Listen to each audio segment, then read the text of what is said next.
Olá! Oi, oi. O que é que você me diz sobre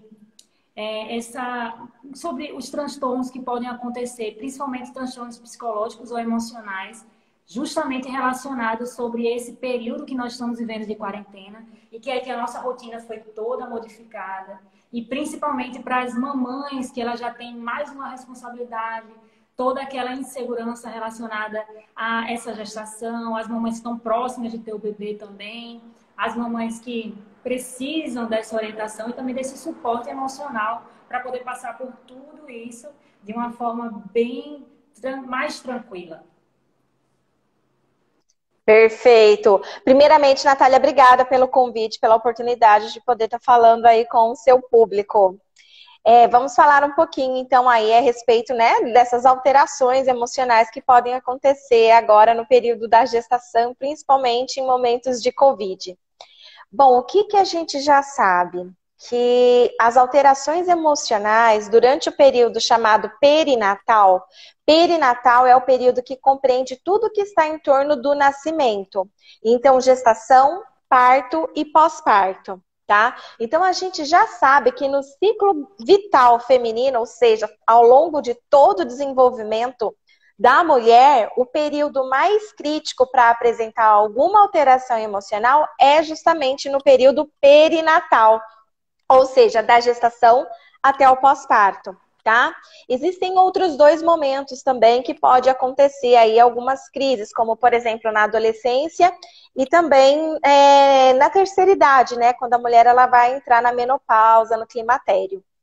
Então, o período perinatal, a gente tem aí altas taxas de mulheres com alterações emocionais significativas.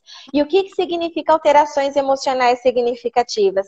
Significa que há uma alta taxa de mulheres com estresse elevado, com alta ansiedade e com depressão, tá? Os transtornos mentais, eles podem ser algo mais severo, como, por exemplo, transtornos de ansiedade, transtornos de depressão, transtornos de personalidade, transtorno alimentar e por aí vai, né? Então, todos os transtornos, eles podem acontecer nesse período. No entanto, é muito mais frequente o que a gente chama de alterações emocionais, que é quando nós, psicólogos, podemos... Eu sou psicóloga, para quem não conhece, acho que faltou eu falar isso também, né? Não sou médica, não sou enfermeira, sou psicóloga, então eu falo com vocês aí a respeito de saúde mental materna. E enquanto psicóloga, eu também não posso estar fazendo diagnósticos, né? Então, eu não posso dar um diagnóstico de depressão, um diagnóstico de esquizofrenia, né? Essas coisas. Mas a gente pode estar avaliando os sintomas que essas mulheres apresentam nesse momento aí de gestação e pós-parto. Então, o que que é muito frequente, Natália? A gente tem muitas mulheres com alta ansiedade, muitas com estresse e muitas com depressão, tá? Então, essas são as três alterações emocionais que mais acontecem no período da gestação.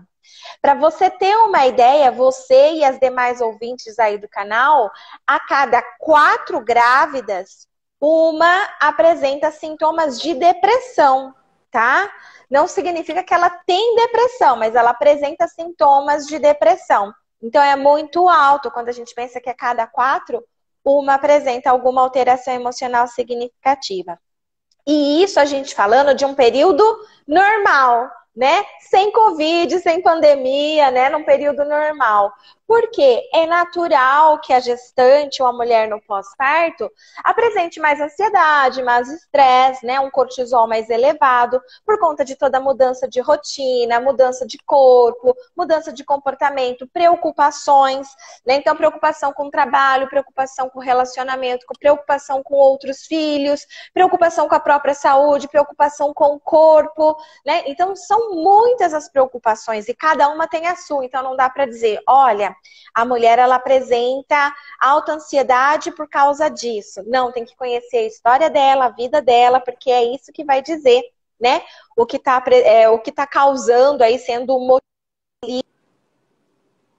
Mas nesse tempo que nós estamos vivendo de pandemia, que a gente consegue observar, tá? Ainda não tem nenhum relato de fato científico, ninguém teve tempo ainda dentro da psicologia de ir para campo e pesquisar, avaliar alterações emocionais e dizer cientificamente, olha, realmente aumentou em tantos por cento. Mas se a grande maioria da população realmente está apresentando, né, um estresse maior, uma ansiedade maior, né, porque assim, é difícil a gente tentar manter o estado zen da coisa, ocorrendo tudo essa loucura aí fora, né? Você tem que colocar máscara, não pode sair de casa, e né, essa loucura toda faz com que a gente fique realmente um pouco mais ansioso, um pouco mais estressado.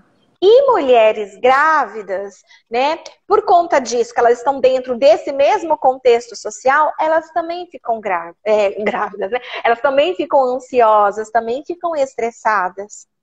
Então, o que a gente já tem, assim, ó, dentro do período do ciclo vital feminino, se na gestação e pós-parto a gente já tem um número maior de mulheres nesse período com alteração emocional significativa, em período de pandemia, agora que a gente está vivendo, né, é bem claro que isso aumenta, né? Então, aquela que não estaria com ansiedade, agora ela tem mais um motivo para ficar, né? Algumas mulheres não estão podendo ir fazer o seu pré-natal com acompanhante, né? Porque não pode ter aglomeração. Alguns ultrassons, por exemplo, que elas teriam que fazer, elas estão deixando, né? Tipo, olha, é só para ver o sexo do bebê, então você não vai fazer. É só para ver o bebê, então você não vai fazer. Então é só caso daqueles ultrassons que precisa ser para verificar se o feto está desenvolvendo de forma adequada ou não. E também muitos já não estão mais recebendo o acompanhante. O que deixa essas mulheres até mais ansiosas, porque elas já estão ansiosas porque elas vão fazer, por exemplo, aquele ultrassom para medir, né, a nuca do bebê, até para ver se tem alguma síndrome ou não, que é no caso da síndrome de Down, que a gente costuma verificar nesse ultrassom, né? E de repente ela tá lá ansiosa já porque ela vai fazer isso, mas ela estaria mais calma se ela tivesse com uma companhia. E às vezes ela não pode mais ter essa companhia, ela tem que ir sozinha. E se de repente ela descobre que tem alguma coisa, ela está ali sozinha, né? Então isso eleva realmente a ansiedade dessas mulheres, né? O medo, né, de, olha, e se eu contrair o coronavírus, isso vai passar para o meu bebê, vai trazer alguma anormalidade, né, no feto. Então são questões que pairam aí na imaginação, na cabeça, na preocupação, né, de gestantes, que faz com que se eleve um pouco mais. E você sabe que essa história do coronavírus em relação ao período gestacional, se vai ter alguma sequela em relação ao bebê, ao feto quando nascer, né, o bebê, já tem muitos estudos falando sobre isso. Inclusive, a gente fez até um resumo em relação a isso. E no final da live eu passo para vocês onde é que vocês podem ter. É um e-book fácil, só falando sobre os relatos de todos os artigos que tem falando sobre justamente Covid-19 e gravidez. Então, a gente vai ver quais são as complicações durante o período gestacional, mas também pós o período gestacional que pode ter ocorrido com essas mães ou com esses bebês e quais são os cuidados relacionados a isso. Então, não é só o fator psicológico ou emocional, mas também o fator fisiológico que dá essa preocupação também. Então, por isso que eu acho que tem um grau de ansiedade tão grande associado a esse período que nós estamos vivendo, porque é pouca informação e muita gente preocupada com os fatores relevantes que vão ter após, né, esse período todo.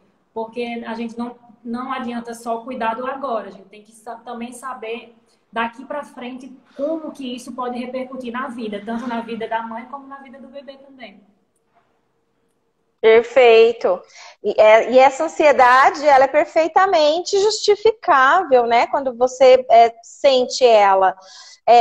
Você, muitas vezes, o terceiro trimestre gestacional, ele geralmente já é considerado o mais ansioso de todos, tá? Então, o primeiro, o segundo tem ansiedade, mas o terceiro, a ansiedade, ela se eleva mais do que nos outros 2 trimestres gestacional.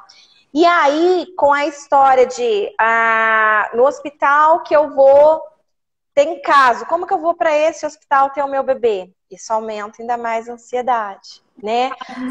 No hospital que eu vou, estão proibindo o acompanhante. Eu preciso agora levar a minha lei do acompanhante para ser garantido, que vai entrar o acompanhante que eu quero. Então, às vezes é uma dor de cabeça a mais, né?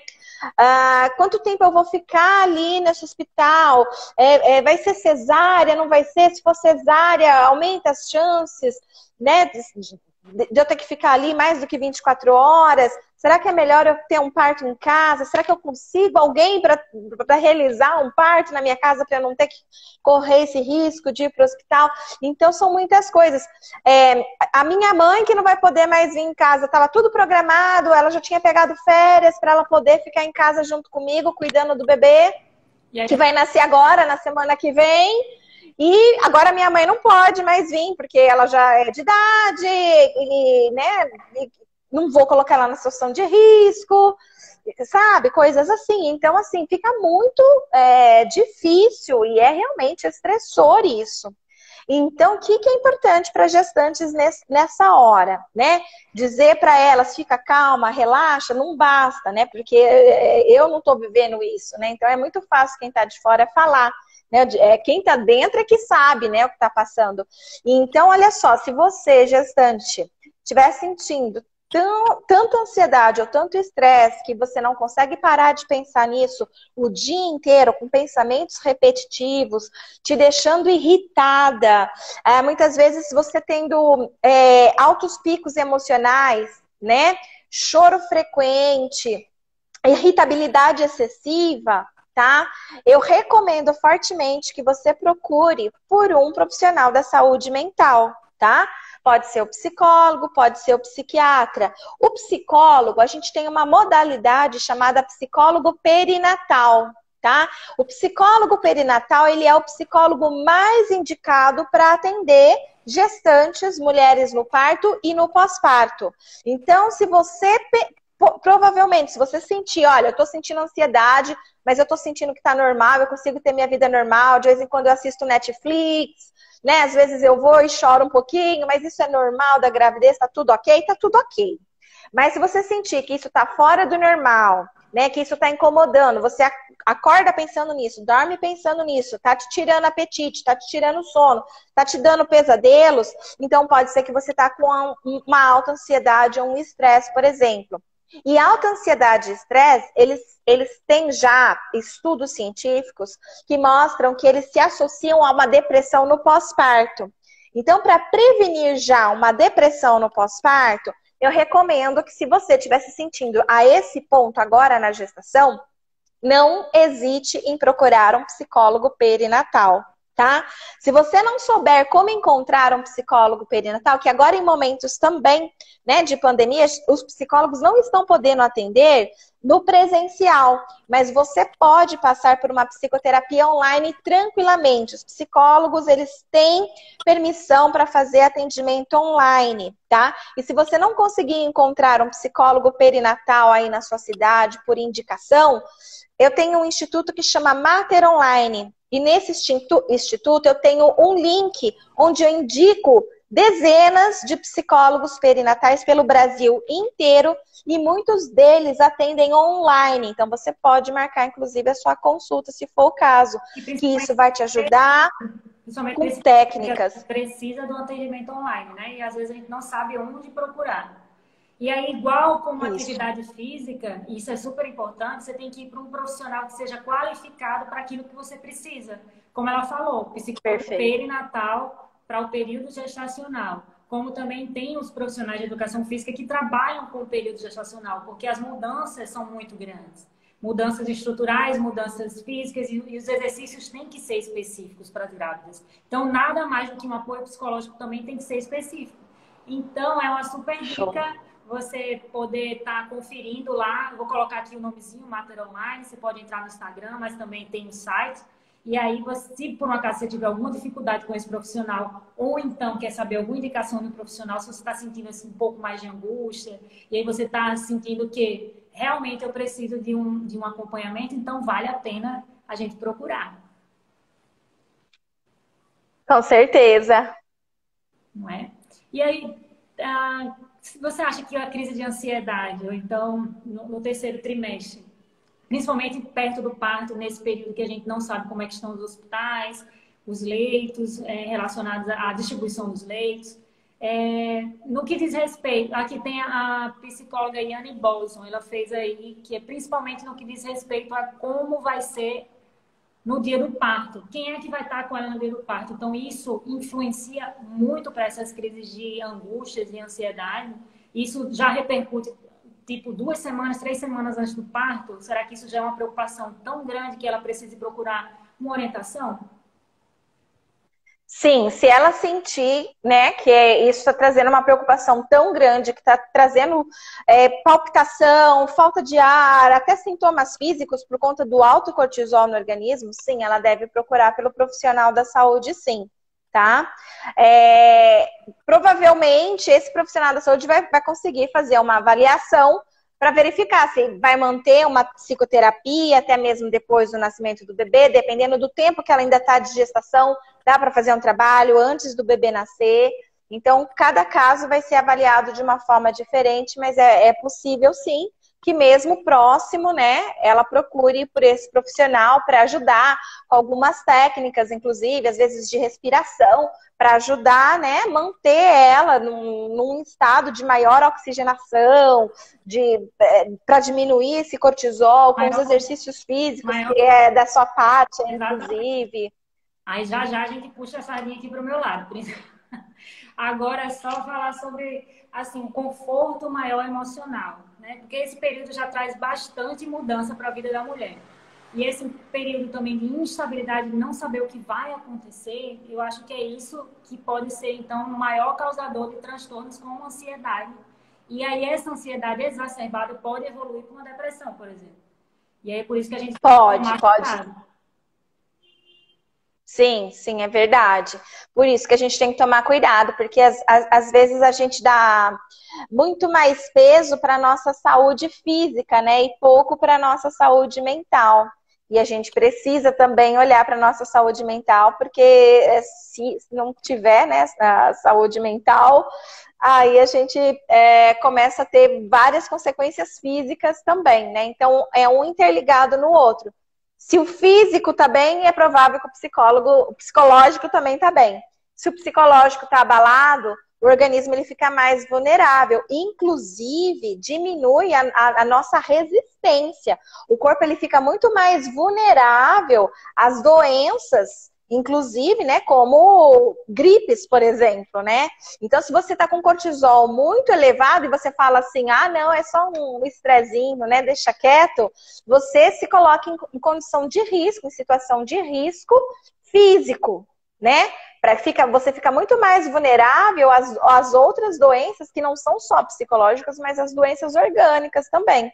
Então, por exemplo, se a gente está com baixa resistência, baixa imunidade, a gente fica muito mais vulnerável a pegar um coronavírus aí, né? Agora, se a gente está com alta resistência, uma boa imunidade, né, há uma menor probabilidade, inclusive, da gente demonstrar os sintomas caso venha contrair a doença.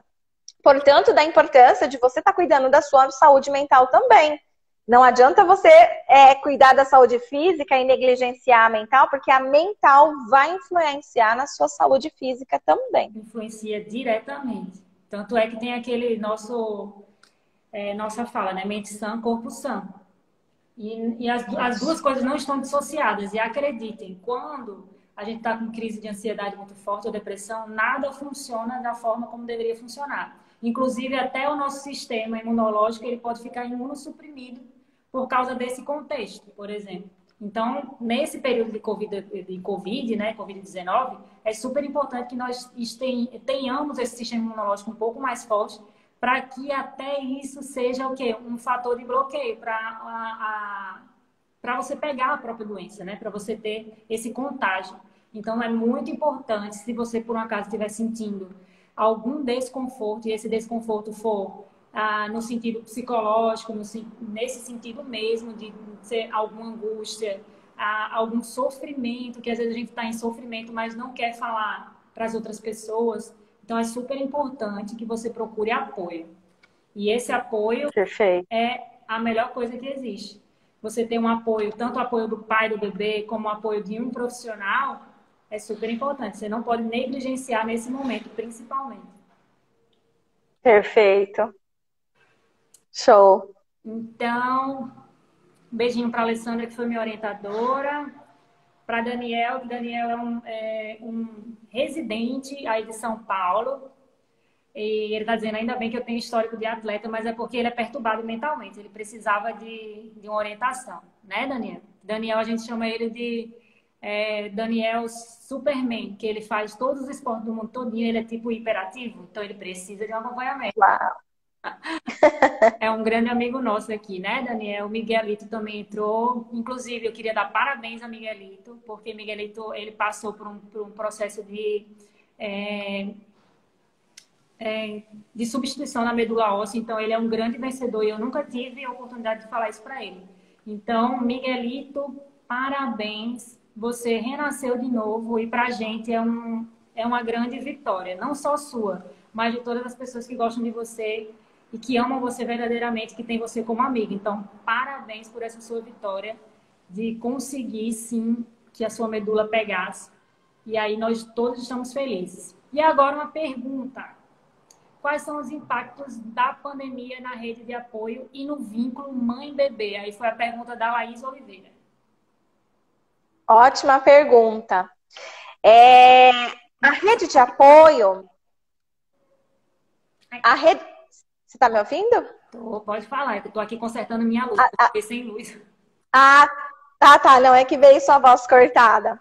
Bom, a rede de apoio nesse momento do puerpério é muito importante e, sim, ajuda a prevenir adoecimento mental, ajuda a prevenir uma depressão, por exemplo, ter uma rede de apoio, né? Que é diferente de ter gente em casa, né? Porque às vezes tem gente em casa, mas é gente toda hora falando, você não tá pegando direito essa criança, você tá maternando de forma errada, você não sabe maternar, né? Olha, aconteceu uma desgraça assim, uma desgraça, sabe? Então tem muita gente que é uma rede de desapoio, né?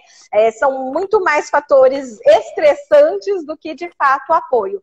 A rede de apoio é aquelas pessoas que vão dar condições para que aquela mãe possa ir se vinculando ao bebê, tá certo? Então, por exemplo, a rede de apoio é aquela pessoa que vai ajudar com as tarefas domésticas, é aquela pessoa que vai ajudar com um almoço, com uma janta, né?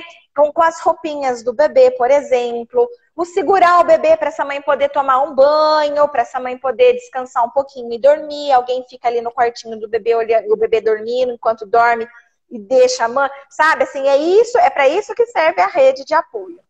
Agora, em tempos de Covid, né, a regra é o isolamento social, né? Então, aquela casa cheia de gente no puerpério, nesse momento é zero, não pode ter, tá? Então, como que a rede de apoio pode ajudar agora? Pode ajudar no antes, por exemplo, né? Já prepara lá umas marmitinhas, né? E deixa já congelada e leva lá para casa da mulher ainda, né? Na gravidez, já deixa tudo congeladinho ali para ela, por exemplo. Passa ali no finalzinho da tarde, pede pro parceiro ou pra parceira, né?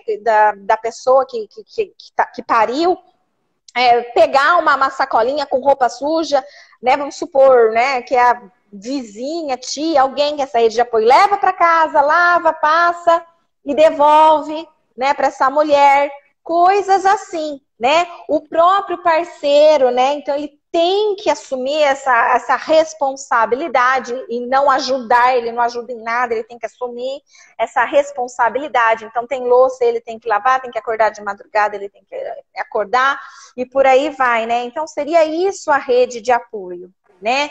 Então que nesse momento vai ter que ser diferenciada, não vai ser enfiado dentro da casa dessa mulher, a não ser que tenha uma pessoa, vamos supor, uma irmã, e que essa irmã não está trabalhando, não está indo no mercado, não está indo na farmácia, né? Que ela está em isolamento e que pode ficar ali que não vai atrapalhar a dinâmica do casal, porque cada família tem uma dinâmica diferente. Não dá para dizer, faça isso para todas, porque tem casa que não tem cama, tem casa que a irmã não vai caber ali, porque ela vai dar mais trabalho, porque aí essa mulher, além de cuidar do bebê, ainda vai ter que ficar fazendo almoço para essa irmã que estava ali, de vez de fazer o almoço, a puérpera que vai ter que ficar fazendo almoço para ela, uma loucura. Então vai ser um inferno. Então cada família tem um ritmo. Exatamente. Tá? O problema também do pai querer aceitar um parente dentro da casa. Então tem que ser uma coisa bem conversada. E aí a Micaele... Bem conversada. E não dá para ser aquele monte de gente agora, não. Tá? O correto seria mãe e o pai do bebê ou a parceira dessa mulher, né?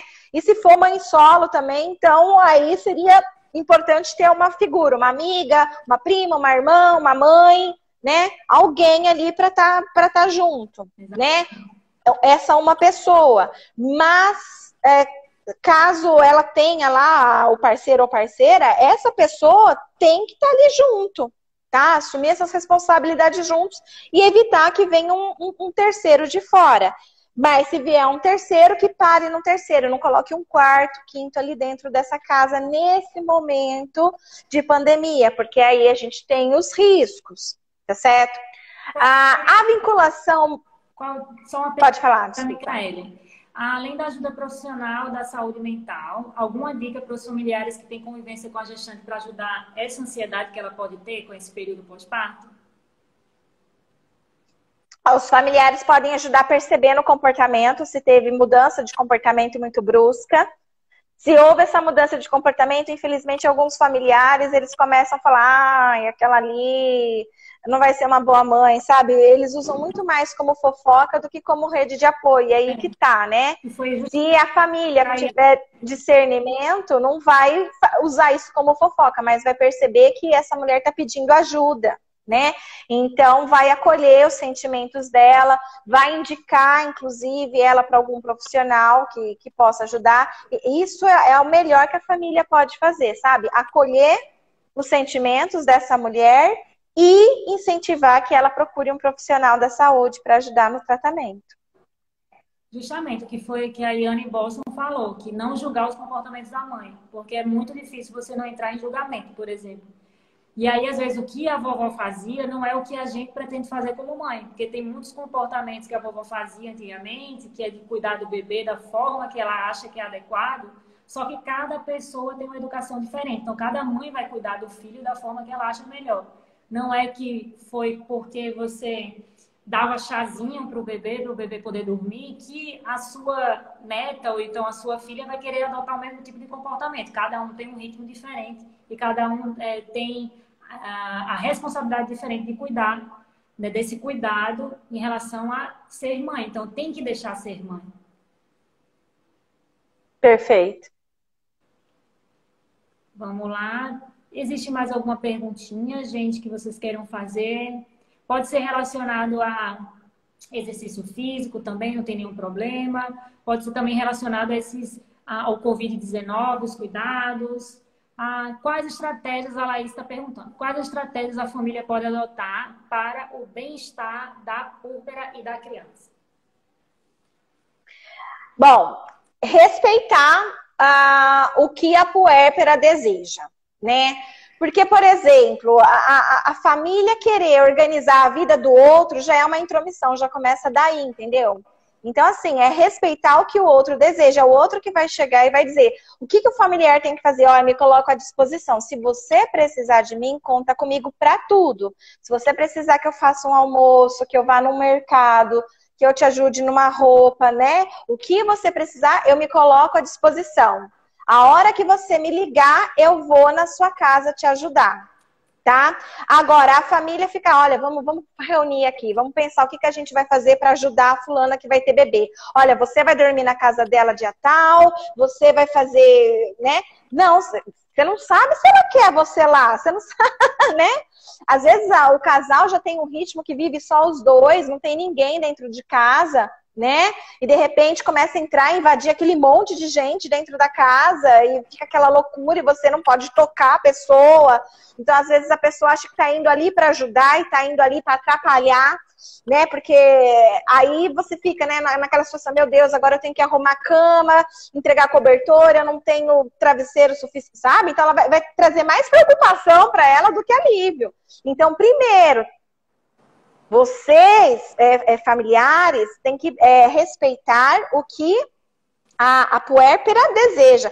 E você, familiar que eu tô falando, você é irmã, você é cunhada, você é sogra, você é mãe, tá? Eu tô falando de vocês mesmo, porque vocês, geralmente, são os mais intrometidos, tá? E são os que mais adoecem a mulher, na realidade, né? A mulher, ela vê que você tá ali tentando ajudar, e aí ela não consegue dizer, inclusive, olha, essa ajuda tá mais me atrapalhando, né? Porque às vezes ela fica com mais pressão ainda, tipo, poxa, minha mãe, ela pegou férias lá pra ficar aqui comigo, como que eu vou falar pra ela agora que ela tá atrapalhando aqui, né? Como que eu vou fazer e falar isso pra ela? Entende? Então você tá mais atrapalhando do que ajudando. Então, primeiro de tudo, o familiar, ele tem que se tocar, tem que ter discernimento e se colocar à disposição, independente se você é pai, mãe, irmã, cunhada, sogra, não importa quem você é, com quão próximo você é, você vai se colocar à disposição, se você também tiver à disposição. Se você não tiver, né, a vida é sua, você não tem porquê também. Quem engravidou foi ela, né? Não foi você. Você não tem que assumir responsabilidades que não é sua. Quem quis engravidar ou, né, não tomou os cuidados foi ela, não foi você. Então, se for da sua vontade, do seu desejo se colocar à disposição, você vai dizer isso para ela. O que você precisar, conte comigo, tá? Para tudo. Eu tô de férias, eu tirei férias só para poder te ajudar. Eu vou ficar na minha casa, mas a hora que você me ligar, 3 horas da manhã, 2 da tarde, e falar, vem, eu vou. Entende? Isso é ajudar. Isso é a família poder colaborar. Uma colaboração. E também se colocar no lugar do outro é super importante, mas também se colocar no seu lugar, porque você não é mãe. Você é tio, você é tia, você é cunhado, você é marido. Então, cada um ali no seu lugar para poder exercer o papel da melhor forma. E sempre estar à disposição. Eu acho que estar à disposição é a palavra mais adequada para a gente usar para esse período, né? Isso, perfeito. E aí, Anne Bolson ainda complementando, falando, a maternidade é vivência. Cada mãe vai adquirir sua experiência com a sua vivência. Exatamente, foi o que a gente estava comentando também agora há pouco, né? Porque a educação do filho é completamente responsabilidade dos pais. E aí, às vezes, a gente escuta tanta coisa, né? Não, bota um pedacinho de pano aqui na testa para parar de soluçar. E aí você não acredita nisso, ou então dá um chazinho para dormir, porque vocês tomaram chazinho a vida toda e nunca teve nada. E aí, às vezes, você só quer dar uma amamentação exclusiva e a sua mãe tem que beber água, que o menino vai morrer de sede. Então, tem ainda muitos conflitos, né? Em relação a tudo isso. Eu adoro essa história. Sim, verdade. Adoro essa história do assim, do soluço, para passar o soluço. Então, certo. Alguma dúvida, gente? Podem perguntar, ainda temos tempo.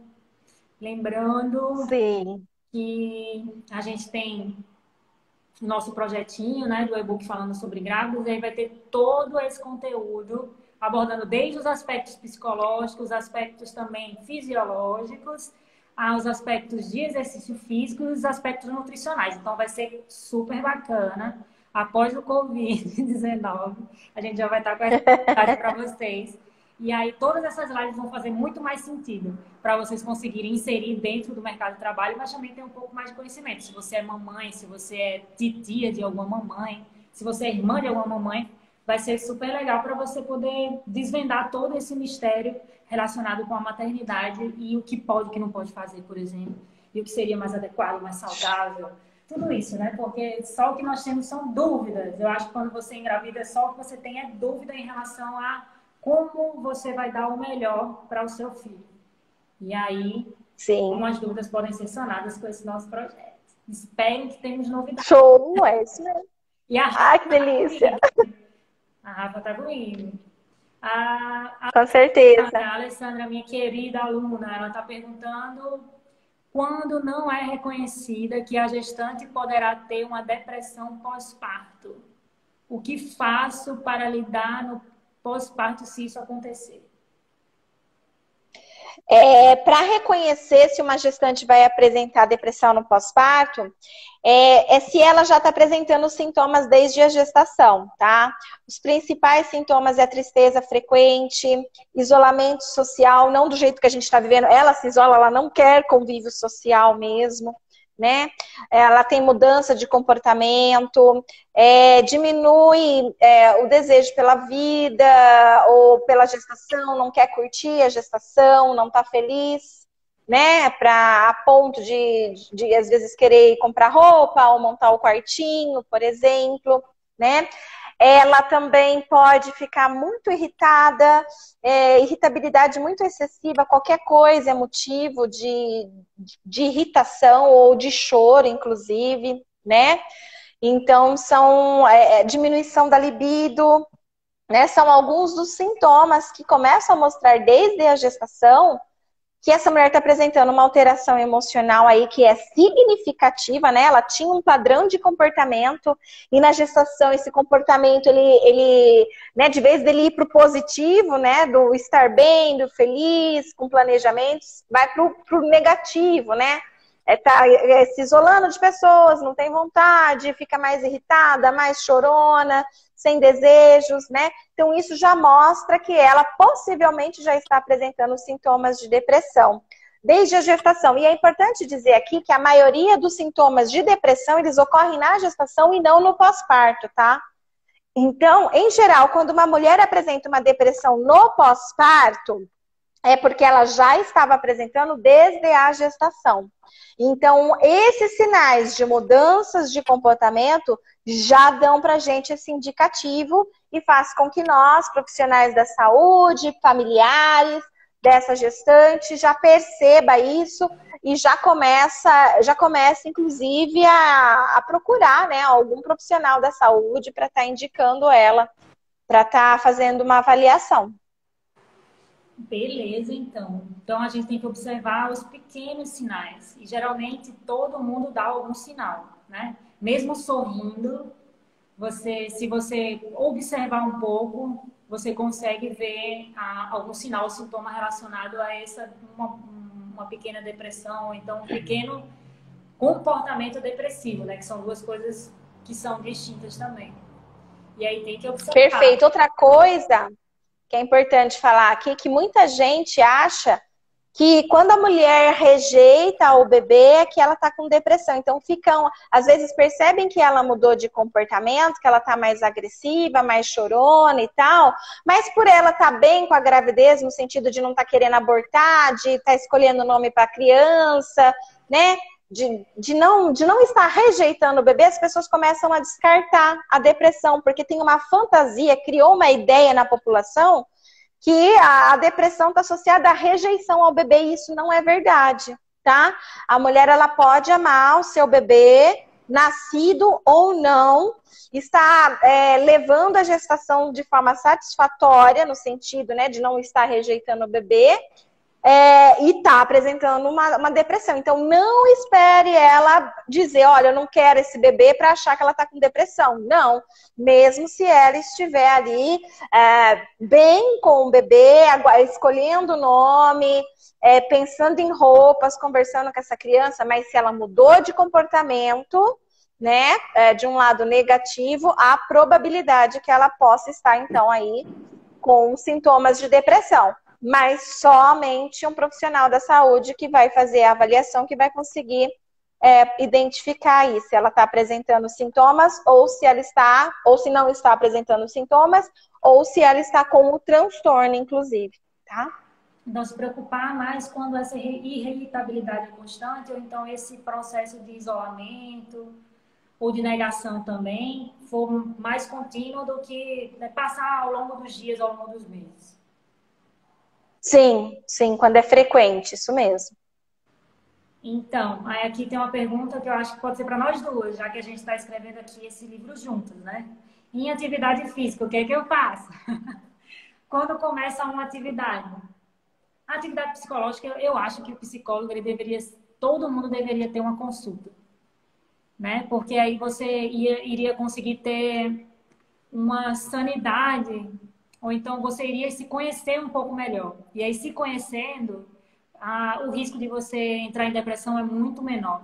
Porque aí você vai saber lidar com as suas irritabilidades ou com as suas fragilidades. Eu acho que é super importante, super recomendado que todo mundo faça uma terapia, que procure um psicólogo de alguma forma, mesmo que você não sinta nada. Mas para você se entender. Porque você se entendendo, você vai conseguir, então, que essas fragilidades sejam um pouco menos associadas, um pouco menos demasiadamente grandes na sua vida, né? Trazer algum transtorno posterior, principalmente quando você está lidando com a quarentena, por exemplo, quando você está lidando com esse período de confinamento que você não estava acostumado, mudou completamente a sua rotina.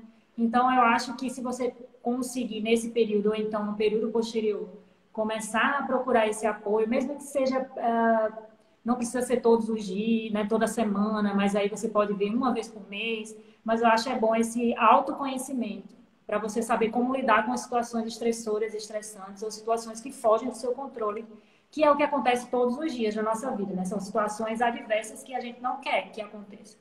Então, eu acho super importante. Em relação a atividade física, que foi o que ela perguntou, você pode começar a qualquer momento. Inclusive, se não tiver nenhuma contraindicação relativa ou absoluta, que foi o que a gente conversou na live passada, você já pode entrar em atividade física para essa mamãe e para esse bebê também, já que o bebê também tem benefícios relacionados à atividade. Então, não tem nenhum problema em quando começar. E sim, se você já for ativa, você pode começar a qualquer momento. Se você não tiver nenhuma atividade física antes, aí você tem que passar no seu ginecologista para ele poder, então, liberar você para a atividade. Porque aí ele vai ter os exames que são complementares para poder dizer que está tudo bem com você e com o seu bebê em relação a taxas hormonais, em relação a ele estar lá bem encaixadinho no útero, sem nenhum descolamento, sem nenhum transtorno, nenhum perigo, para que essa atividade física seja feita com eficiência e segurança, tá? Acompanhar a cada trimestre seria adequado? Acho que tem a ver com a de cima, né? Eu sempre indico o pré-natal psicológico para acompanhar cada trimestre, da psicóloga Iane, né? Pré-natal psicológico, pessoal, é uma atividade do psicólogo, tá? Que é de acompanhar gestante ao longo da gestação para poder fazer uma avaliação da saúde mental dela. Então, previne, por exemplo, adoecimento no pós-parto, quando ela faz esse acompanhamento desde a gestação. E se ela estiver apresentando alguma alteração emocional significativa na gestação, esse acompanhamento ele vai prevenir a cronificação ou o agravamento dele, tá? Então, é uma técnica que é utilizada pelos psicólogos perinatais. Então, que é chamado de pré-natal psicológico. Então, você faz um pré-natal médico, que é para ver como é que está a sua saúde, né? E identificando algum problema, você faz um tratamento. Então, é a mesma coisa. Só que para a saúde mental, você vai identificando como que está a sua saúde mental e identificando alguma alteração, é também feito o tratamento. Então, por isso que foi o que a gente estava discutindo aqui, né? Não só para a mamãe, para qualquer pessoa é bom ter um acompanhamento psicológico assim de perto para a gente conseguir reconhecer nossas fragilidades e saber lidar com isso. Eu acho super importante. Perfeito. Temos aqui a fazer atividade física ajuda na hora do parto? Ajuda, meu amor. Principalmente no fortalecimento do assoalho pélvico, que aí você vai ter, então, uma ajuda nesse sentido, né? De poder expulsar o bebê se for parto normal, por exemplo. E se for cesariano, você vai ter toda uma musculatura, assim, o seu pós-parto, por exemplo, vai ser muito melhor em relação a você voltar ao seu peso inicial, em relação a você não ficar, você ter a musculatura fortalecida também. Então, não tem nenhum problema. Na verdade, são soluções. Fazer atividade física, além de ajudar, né, nesse período de parto, também vai ajudar você a ter um parto com mais qualidade, né, com menos sofrimento, mais qualidade, com mais força, principalmente se você desejar um parto normal. E aí você realmente precisa daquela musculatura toda fortalecida e tem exercícios bem específicos para que isso aconteça. Não deixe de Show. procurar um profissional adequado para poder lhe ajudar nisso. Tanto nós, profissionais de educação física, mas também tem fisioterapeutas maravilhosos que podem lhe ajudar também. E aí vamos organizar outras lives maravilhosas falando sobre esse tema que é tão rico e que ainda tem muitas dúvidas, muitas crises e muitas angústias nesses coraçõezinhos. E aí a gente com certeza vai poder compartilhar um pouco mais, de passar um pouquinho que a gente sabe para vocês, para que a gente tenha então essa grande rede de conhecimento. Já que o conhecimento é um dos fatores que faz com que você seja livre. Você tenha liberdade para poder fazer as suas escolhas, e também para poder ter mais saúde, que é isso que a gente está aqui querendo promover. E aqui a gente está querendo promover a saúde global, que é tanto a saúde mental como a saúde física, que aí os dois compartilhados vão fazer você viver muito mais e muito feliz. Ai, show, muito bom. Então, meu amor, hashtag coraçãozinho. Ah, outra coisa. Tem um material super interessante, que aí é lá no Instagram do Vitor Oliveira 2, que aí eu vou colocar aqui para vocês, que nada mais é do que um e-book sobre gestação e Covid-19. Então, todas as dúvidas que você tiver em relação a isso, a gente consegue ter lá. Então, eu vou colocar aqui o Instagram dele, vocês podem pedir diretamente a ele o link que aí ele disponibiliza para vocês, certo? Se vocês tiverem alguma dúvida ainda em relação a esse período parto, pós-parto, em relação ao Covid-19 e à gestação. Quais são os riscos associados a você ter esse coronavírus e durante o período gestacional, e também se existe alguma possibilidade de ter alguma influência para parto. A gente já sabe que parto prematuro é uma coisa que pode influenciar, então, esse Covid. Então, por isso que a gente tem que tomar cuidado. As mulheres gestantes realmente têm que ficar em isolamento, porque o risco de parto prematuro, principalmente para o sétimo mês, é super, super, super já bem enraizado dentro da literatura científica. Mas aí as consequências para o feto ainda são coisas que não estão bem claras. Então, por isso que a gente tem que continuar estudando. E se vocês quiserem esse material, basta pedir o link, que aí ele vai poder disponibilizar para vocês. Ai, que ótimo. Aê, galera, show. Então, obrigada, Rafaela, mais uma vez você aqui abrilhantando nosso canal. E Eu que agradeço. eu só tenho a agradecer, porque toda vez que eu falo com você, eu fico muito mais feliz, porque esse seu sorriso contagia todo mundo. Que delícia. Então, gente... Obrigada, Natália. Gratidão. Continue levando aí informação de qualidade para todas essas gestantes, essas famílias de gestantes aí que precisam. E eu fiquei muito grata também com a sua participação lá no Mater Online, falando um pouquinho para o meu público também, que é de profissionais da saúde, a respeito da importância da atividade física, né? Então, essa parceria foi muito boa e eu espero que a gente possa continuar com ela por muito tempo. Continuamos, sim. É só você ter meia horinha para mim que eu consigo falar. Show! Tchau, tchau. Beijo no coração. Se cuida. Obrigada por tudo. Você é uma super profissional que eu admiro bastante e que eu acho que a gente consegue sim, com essa parceria, ter esse ambiente multidisciplinar para que a gente veja que as profissões elas podem se uma complementar a outra e assim a gente ter uma grande rede de mais saúde e mais qualidade de vida. Perfeito. Tchau, Show. tchau, tchau. Beijo.